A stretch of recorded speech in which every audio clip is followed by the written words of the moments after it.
మీ అమ్మకి ఎమర్జెన్సీ అయితే హాస్పిటల్ నుంచి వచ్చే ఇన్కమింగ్ కాల్‌ని కట్ చేసే హక్కు టెలికాం కంపెనీలకి ఎవరిచ్చారు?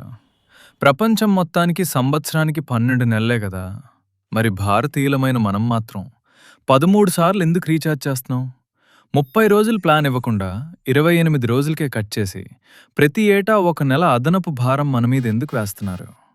అసలు ఇంటర్నెట్ వాడని మీ నాన్న, వాట్సాప్ తెలియని మీ అమ్మమ్మ, వాళ్ళ డబ్బా ఫోన్లకు కూడా నెలకు 200 ఎందుకు కట్టాలి?